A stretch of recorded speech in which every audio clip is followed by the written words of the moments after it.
हमीरपुर जिला में कोविड समीक्षा के लिए पहुंचे मुख्यमंत्री जयराम ठाकुर ने सभी लोगों से अपील करते हुए कहा कि सभी कोरोना वैक्सीनेशन का टीका लगवाने के लिए खुद आगे आएं।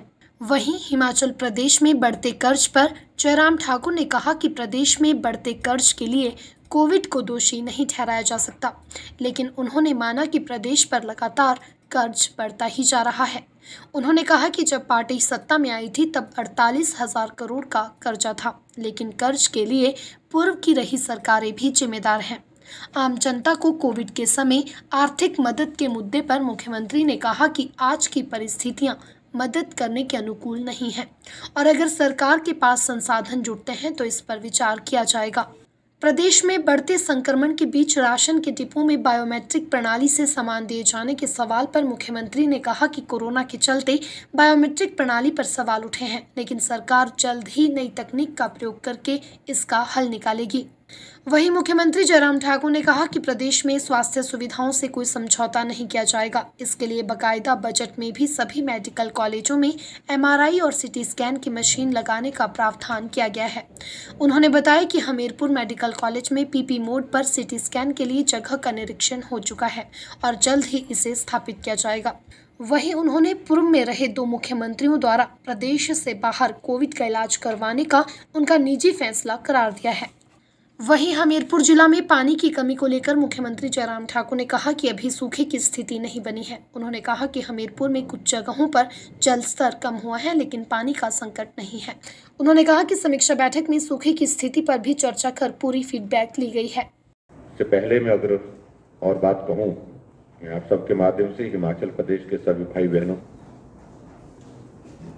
क्योंकि लंबा अरसा हो गया इस वायरस के इस दौर का, लेकिन फिर भी उसके बावजूद जो है लोगों का इसमें बहुत बड़ा गति बहुत धीमी थी और अब की बार इस संक्रमण की गति जो है वो बहुत तेज है, बहुत तेजी से संक्रमण फैला है। कि वैक्सीन एक उपाय है, जैसे मास्क एक वायरस से बचने का उपाय है, जैसे सोशल डिस्टेंसिंग एक उपाय है बचने के लिए, इसी तरह से सैनिटाइजर, बार बार हाथ धोना ये एक उपाय है और उसी तरह से एक बेहतर और कारगर उपाय जो है वैक्सीनेशन है, ये वैक्सीन है। तो इसलिए वैक्सीन का उपयोग ज्यादा से ज्यादा कर रहे हैं और मुझे इस बात की भी प्रसन्नता है कि हिमाचल पूरे देश भर में उन राज्यों में से है जहां वैक्सीन को बहुत जिम्मेवारी के साथ उसका उपयोग किया जा रहा है। हिमाचल में 0% हमारी वेस्टेज है वैक्सीन की, ये हमारे लिए बड़ी खुशी की भी बात है। ये मैं आपके बीच में कहना चाहता हूँ। तो मुझे इस बात की भी खुशी है कि यहाँ पर जो हमारा वैक्सीन का अभियान बहुत बेहतरीन ढंग से चल रहा है और जो हमारा वैक्सीन का जो टारगेट था उसको हम आगे बढ़ करके उसको पूरा करके जो है उसको उस टारगेट से भी हम आगे बढ़ करके काम कर रहे हैं। करेंगे इसको, जल्दी करेंगे इसको, क्योंकि सब जगह से हम जहां भी जा रहे हैं सब लोगों की एक बात आ रही है कि हमको कोरोना वॉरियर्स क्यों नहीं माना जा रहा है। बात भी सच है कि आप लोग भी सुबह से शाम तक लोगों के बीच में ही होते हैं और जिस तरह का एक्सपोजर आप लोगों का है तो उस बात को ये कवर देना जरूरी है, बहुत जल्दी करेंगे। लेकिन आज की तारीख में ये बात सत्य है कि प्रदेश में ऋण बहुत ज्यादा और ये इसके लिए किसी एक पार्टी को दोषी ठहराया जाए। हाँ, उस पार्टी को दोषी ज्यादा ठहराया जा सकता है जो लंबे समय तक सत्ता में रही। जब मुझे हिमाचल प्रदेश में 3.25 साल पहले सत्ता संभालने का अवसर प्राप्त हुआ तो उस वक्त लगभग 48,000 करोड़ रुपए का ऋण हिमाचल के ऊपर था।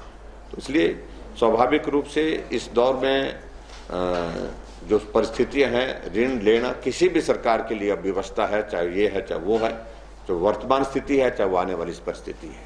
ये ऐसे विषय तो बहुत सारे हैं जहां मदद करने की मंशा जरूर है, लेकिन साधन और व्यवस्थाएं जुटेंगी तो आगे बढ़ करके निश्चित रूप से सोचा जा सकता है। लेकिन आज की परिस्थिति हमारे सामने जिस प्रकार की है, अभी तक इन सारी चीजों को के लिए आगे बढ़ना ये संभव नहीं हो पा रहा है। ऐसी स्थिति तो नहीं है कि भाई पानी का संकट होना चाहिए अब, लेकिन प्रभावित हमारी स्कीम्स हुई हैं, उसमें कुछ एक स्कीम्स हमारी पार्शियली जो है जिसमें इम्पैक्ट आया है। इसलिए मैं इतना जरूर कहना चाहता हूं कि कि अगर पानी की सप्लाई अगर शहर में कहीं किसी एरिया में नहीं आ रही है तो विभाग को कहेंगे सुनिश्चित करें पानी की सप्लाई होनी चाहिए, रेगुलर होनी चाहिए।